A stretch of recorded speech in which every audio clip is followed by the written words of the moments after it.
നമസ്കാരം മലയാളി വാർത്തയിലേക്ക് സ്വാഗതം. പ്രതിശ്രുതവരന്റെ തിരോധാനം വഴിത്തിരിവിലെത്തിയിരിക്കുകയാണ്. ഊട്ടിയിൽ നിന്ന് യുവാവിനെ കണ്ടെത്തിയതിന് പിന്നാലെ പ്രതികരണവുമായി വിഷ്ണുജിത്തിന്റെ അമ്മ ജയ രംഗത്തെത്തി.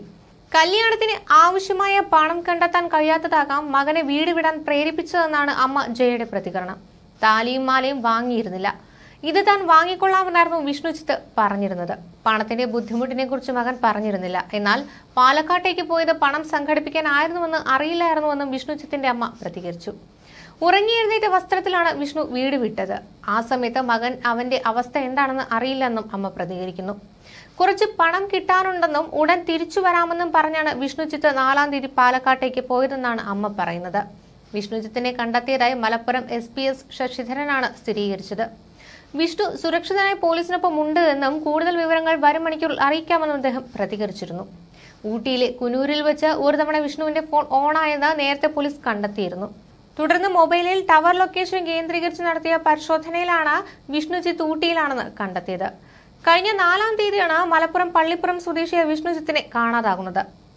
രാത്രി 7:45-ന് പാലക്കാട് KSRTC ബസ് സ്റ്റാൻഡിൽ നിന്ന് കോയമ്പത്തൂരിലേക്കുള്ള ബസ്സിൽ യുവാവ് കയറുന്നതിന്റെ CCTV ദൃശ്യം പുറത്തു വന്നിരുന്നു. കുറച്ച് പണം കിട്ടാനുണ്ടെന്നും ഉടൻ തിരിച്ചു വരാമെന്നും പറഞ്ഞാണ് വിഷ്ണുജിത്ത് പാലക്കാട്ടേക്ക് പോകുന്നത്. എന്നാൽ പിന്നീട് ഫോൺ സ്വിച്ച് ഓഫ് ആകുന്നു. പാലക്കാട് കഞ്ചിക്കോട്ട് ഐസ്ക്രീം കമ്പനി ജീവനക്കാരനായിരുന്നു വിഷ്ണുജിത്ത്. ഇക്കഴിഞ്ഞ ഞായറാഴ്ചയാണ് മഞ്ചേരി സ്വദേശിനിമേള വിവാഹം നടക്കേണ്ടിയിരുന്നത്. എന്നാൽ വിവാഹത്തിന് 3 ദിവസം മുൻപ് പണത്തിന്റെ ആവശ്യത്തിനായി പാലക്കാട്ടേക്ക് പോയ യുവാവിനെ പിന്നീട് തിരികെ വരാതെയാവുകയായിരുന്നു. 4-ാം തീയതി വിഷ്ണു പാലക്കാട് ബസ് സ്റ്റാൻഡിൽ നിന്നും കോയമ്പത്തൂരിലേക്കുള്ള ബസ് കയറുന്ന CCTV ദൃശ്യം പുറത്തു വന്നിരുന്നു. സാമ്പത്തിക ഇടപാടിന്റെ പേരിൽ വിഷ്ണുവിനെ ആരെങ്കിലും പിടിച്ചുവെക്കുകയോ അപായപ്പെടുത്തുകയോ ചെയ്തുവെന്ന ആശങ്കയിലായിരുന്നു കുടുംബം. 4-ാം തീയതി വൈകുന്നേരം 8 മണിയോടെ കുടുംബത്തെ ബന്ധപ്പെട്ട ഇയാൾ അന്ന് ബന്ധുവീട്ടിൽ താമസിക്കുമെന്നും അടുത്ത ദിവസം മടങ്ങി വരുമെന്നും അറിയിച്ചിരുന്നു. പിന്നീട് മൊബൈൽ ഫോൺ സ്വിച്ച് ഓഫായി. തുടർന്ന് കുടുംബം പോലീസിൽ പരാതിപ്പെട്ടു. ദിവസങ്ങൾക്ക് ശേഷം വിഷ്ണുജിത്തിന്റെ ഫോൺ വീണ്ടും ഓണായി. വീട്ടുകാർ വിളിച്ചപ്പോൾ സുഹൃത്ത് ശരത്താണ് ഫോൺ എടുത്തത്. എന്നാൽ വീണ്ടും ഫോൺ ഓഫ് ആവുകയായിരുന്നു. പോലീസ് അന്വേഷണത്തിൽ ഊട്ടി കുനൂറിലാണ് ലൊക്കേഷൻ കാണിച്ചത്. പ്രദേശം കേന്ദ്രീകരിച്ച് നടത്തിയ തെരച്ചിലാണ് വിഷ്ണുജിത്തിനെ കണ്ടെത്തുന്നത്.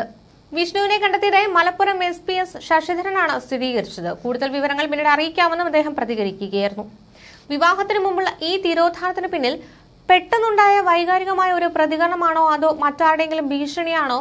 അമ്മ ജയയുടെ പ്രതികരണം പോലെ കല്യാണത്തിന് ആവശ്യമായ പണം കണ്ടെത്താൻ കഴിയാത്ത ദുഃഖത്തിൽ നാട്ടിൽ നിന്ന് മാറിയതാണോ അതല്ല മറ്റെന്തെങ്കിലും ആണോ ഇതിന് പിന്നിൽ എന്ന് അറിയാൻ പിന്നീടുള്ള മണിക്കൂറുകളിലേ കഴിയുകയുള്ളൂ.